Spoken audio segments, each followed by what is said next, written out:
오늘 말씀 가운데 보니까 이 로마서 9장의 말씀을 보니까 바울이 굉장히 속상한 마음을 가지고 있었어요.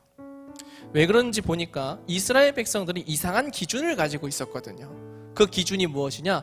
바로 우리 민족은 하나님께 선택받은 민족, 즉 선민이기 때문에 구원을 받는다라고 착각하며 살았기 때문에 그래요. 자, 물론 이 유대인들이, 이 이스라엘 백성들이 하나님께 선택받은 민족이 맞습니다. 본문에 보면요, 4절 5절의 말씀을 보면 분명히 이야기를 해요. 바울이 우리가 양자로 택함 받았고 하나님의 영광 가운데에 거하고, 또한 이를 통하여서 누가 나셨어요? 예수 그리스도가 탄생했거든요. 다윗의 자손을 통하여서 예수 그리스도가 탄생을 했어요.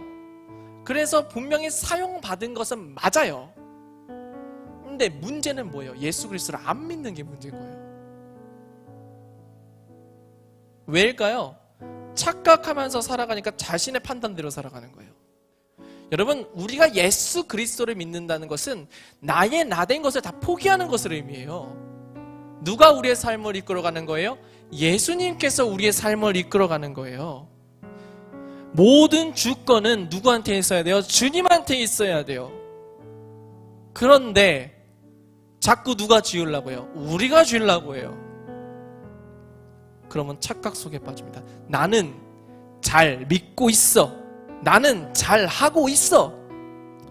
자, 바울이 이야기하고자 하는 게 이거예요. 자, 아브라함이 오랫동안 아이를 가지지 못했죠. 하나님께서 분명히 아브라함에게 아들을 주시겠다고 약속을 하셨어요. 약속의 자녀를 주시겠다고 했어요. 근데 문제는 오랜 세월이 지나도 자녀가 생기질 않는 거예요. 그래서 무슨 짓을 합니까? 이 아내 사라가 나는 이제 아이를 낳을 수 없으니까 어떻게 하겠다고요? 우리 여종을 통하여서 아이를 낳자라고 하는 거예요. 자, 하나님이 아브라함에게 약속하셔요. 네가 만국의 아버지가 될 것이다 라고 약속을 하셨단 말이죠. 그래가지고 그렇게 기다리고 있는데 아이가 안 생기니까 어떻게 해요? 자기들 스스로 문제들을 붙잡아요. 그리고 태어난 아이가 누구냐? 하갈을 통해서 태어난 아이 이스마엘입니다. 근데 하나님께서 그거를 보시고 뭐라고 하세요? 얘 아니라는 거예요.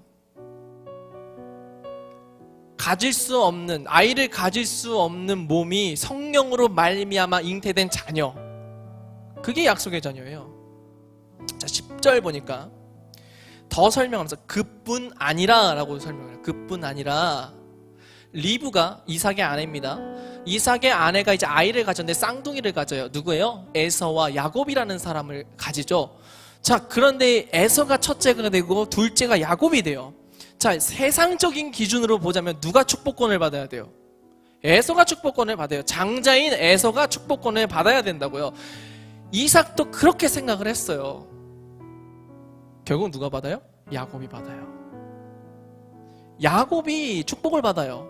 자, 그러면 축복권을 이삭의 손으로 딱 올려서 축복을 했다고 해서 축복을 받은 거예요? 그건 또 아니에요. 야곱이 어느 때부터 축복이 됩니까? 야복 강가에서 주님과 씨름을 하면서 엎드려질 때에 자신의 이름을 내려놓고, 예전에 한번 설교했어요. 궁금하면 유튜브 보세요. 네. 자, 어쨌든 자신의 이름을 포기하고 하나님께 내 이름을 맡겨서 드릴 때에, 그때에 내 운전대를 포기할 때에 그때 축복이 돼요. 그때 축복의 사람이 돼요. 약속의 사람이 되는 거예요. 약속의 자녀가 되는 거예요. 모든 것은, 구원받는 것은, 모든 것은 누구의 손에 달려있다? 하나님 손에, 예수 그리스도의 손에 달려있다. 우리의 어떤 의가 아니다. 우리가 뭘 해서, 뭘 잘해서 그런 거 아니다. 누구에 의해서? 오직 하나님의 주권에 의해서 약속을 이루시는 하나님이에요. 그런데 이 약속을 우리에게도 똑같이 던져주십니다. 어떤 약속일까요? 예수 그리스도라는 약속이에요. 예수 그리스도께서 말씀하시기를, 이 땅에 오셔서 말씀하시기를 뭐라고 이야기를 합니까? 나는 길이요 진리요 생명이니 나로 말미암지 않고는 아버지께로 올 자가 없느니라. 나를 믿는 자, 내 이름을 고백하는 자는 어떻게 한다는 거예요? 그 백성이 되겠다라고 약속해 주셨어요. 그게 우리에게 주어진 약속이에요. 약속의 자녀는 하나님의 약속 가운데 이루어진 사람, 주님께서 택하시고 주님께서 인정한 자만이, 믿음으로서 확증된 자만이 약속의 자녀가 되는 겁니다. 내 의, 내 운전대 모든 거 다 내려놓으세요. 나의 나된 것들 다 내려놔야 가능한 거예요. 오직 누구의 은혜로만 가능한 거예요? 예수 그리스도의 은혜로만 가능한 거예요. 우리가 그 은혜를 입은 것은 우리는 죄로 말미암아 죽을 수밖에 없는 존재들이에요.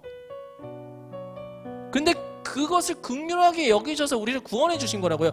우리가 어떤 일을 해도 주님 앞에 그 은혜를 갚을 수가 없어요. 그래서 우리는 어떻게 하는 거예요? 항상 엎드려지는 거예요. 뭘 해도 엎드려지는 거예요. 약속의 자녀로 살아갑시다. 내 의 아니고 오직 주님의 은혜예요. 세상 기준에서 보는 거 다 내려놓으시고요. 내 기준 같은 것도 다 내려놓으시고요. 오직 주님의 기준으로, 주님의 말씀으로 살아갑시다.